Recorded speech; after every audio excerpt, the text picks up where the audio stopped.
Where'd your name come from? My name came from, well, first my name is Dan, and I'm from San Diego, so I kind of just put the D in front of the S and made it Dan Diego. So how long have you lived in San Diego for? I lived in San Diego since I was about 7. I moved to Atlanta when I was 7. So I've been there since I was about 7. So I don't really know too much, but I go back and forth, like, you know what I'm saying, 3 times a year. So. Just curious, how is the rap scene in San Diego from the times that you do visit? It's pretty cool, man. It's pretty cool. I think people in San Diego could really probably work more together, you know what I'm saying, instead of working against each other, I feel. You know what I'm saying? That's probably the only problem, I feel like. Let me ask you this.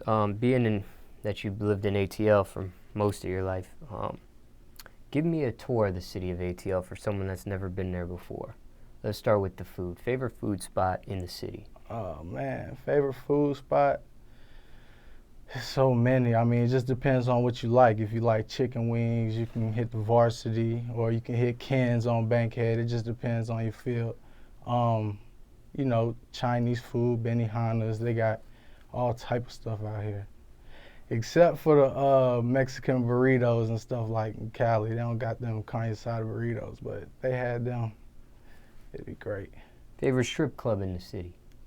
Favorite strip club definitely had to be the Flame. I like the Flame on the west side. Why? Because there's a lot of strip clubs in Atlanta, so why that over the others? Just the hospitality. I don't know. I guess because, you know, I grew up on the west side, like in Mableton, so that was just like the go-to spot. You know what I'm saying? So you kind of get frequently known there. So I say the Flame, definitely. Favorite nightclub in the city? Favorite nightclub as far as like just the club period? Yeah. Not really a strip club. Favorite nightclub? I like Mansion Elon be popping a lot. Mansion Elon, I think Mansion, definitely Mansion. What other spots would you recommend someone visit first time in Atlanta? First time in Atlanta, what would you want to do? Any other, you know, we talked about the food, we talked about the nightlife. Anything else you would recommend someone visit? I mean, if you like fun, if you adventurous, I mean, why not try Six Flags or, you know, something like that? You know what I'm saying? Definitely Six Flags if you're into like a thrill or anything like that. I say Six Flags for sure. Now let's take it back for a second. What type of student were you in school? Man, I was a good student, you know what I'm saying, but I don't think I put forth all my effort, you know what I'm saying? I just didn't like it. First, I didn't like being told what to do and stuff like that, so that was kind of hard for me. And just homework after going to school, it's like, it just wasn't me. But I passed, you know, and I got my mama a diploma, and, you know, after that, it was like rap. Jobs you had growing up, if any? Oh, man, I had a whole bunch of jobs. I used to work at Food Depot. I used to work at Racetrack. Well, my last job was Burlington, man. I just couldn't do it. It was just too much for the little money. And that's when I really started, you know, putting all my time and effort into music, you know, because I might as well, if I'm wasting all my time making somebody else rich, I might as well try to, you know, make me and my team rich, so. Any crazy customer stories dealing with that? Any of those jobs? There was just one lady at Food Depot that would always come around in her little cart just yelling like Bible scriptures and stuff like that. I don't know if I wouldn't say she was crazy because I don't call nobody crazy, but something wasn't clicking. But yeah, she would come through hollering, and everybody got to bring her out and, stop everybody from what they doing. So, yeah, definitely. What's the worst thing you put your parents through? The worst thing I put my parents through, I don't know. I guess I could have been more obedient. You know what I'm saying? I guess I could have listened more. I could have not talked back more. You know what I'm saying? I think that's probably the most part. But all around, I was really a good kid, I never, disrespected my mom or my father in a crazy way like that. But, probably it ain't been too bad. What's your message to the youth? My message to the youth is anything you put your mind to, you could do it. It don't matter what it is, where you come from.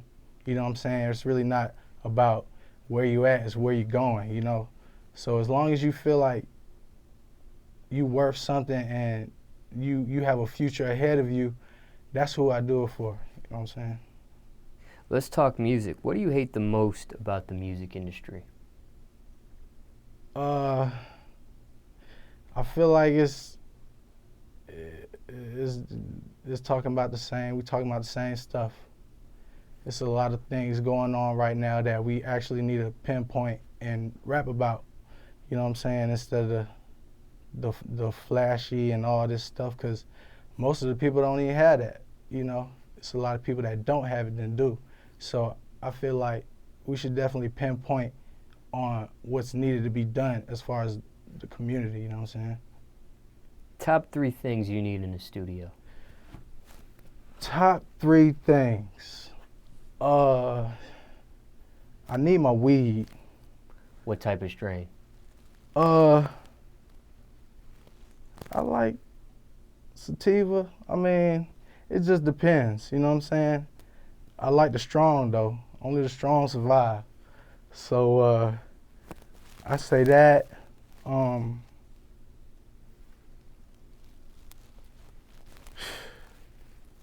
A mic and a beat. Honestly, weed, mic, and a beat. I don't need no pen. I don't need no paper. Just let it all flow. Craziest studio story, if you have one. Oh man, I don't even want to go there. Y'all ain't finna get me in trouble. But it's been some crazy ones though, for sure. What's the realest song you ever wrote so far in your whole collection? I would say what's out now. Like I said, I don't write, but okay. So what's the realest song you ever spoke so far in your collection? Definitely Down Bad. I say Down Bad. Down Bad. That kind of summed up, everything that was built inside, just going on. You know what I'm saying? And I can't never express myself going, with words. So it's like I'd rather express myself through music. It's way easier for me to express myself through music than just, talking. So what are your keys to success? Keys to success. Keys to success is loyalty. I feel like loyalty is a big part of your key to success.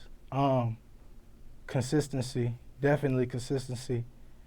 And just to be hungry, really, just really be hungry and, like I said, put your best foot forward and just always talk about ideas and how you can improve yourself and your squad. Is there a meaning behind your hair? Oh, that's crazy you asked that. There's definitely a meaning behind my hair.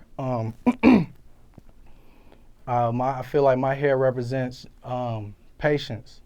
It takes a long time. Even my beard, it just takes a long time, and you have to be patient for that. Just like anything else, you have to be patient and that's really why I grow my hair, just to test my patience out. So, Would you ever consider cutting it? If I can get a meal, I cut it. When I get a meal, I cut it and give it to somebody who needs it. So what you got going on right now? Well, I just dropped this mixtape called Supply and Demand with DJ Eddie Grams, DJ Genius, and Pretty Boy Tank. It was so crazy, it dropped on the regular side of Live. That was my first time it ever dropped on the regular side of Live, so salute Live mixtapes, my mixtapes and Spinrilla. 40,000 views. It's also on iTunes, Spotify, Tidal. You can stream it anywhere, you know what I'm saying? I got a new tape coming out soon, so, be on the lookout for that. And yeah, man, just keep making these hits, making this music.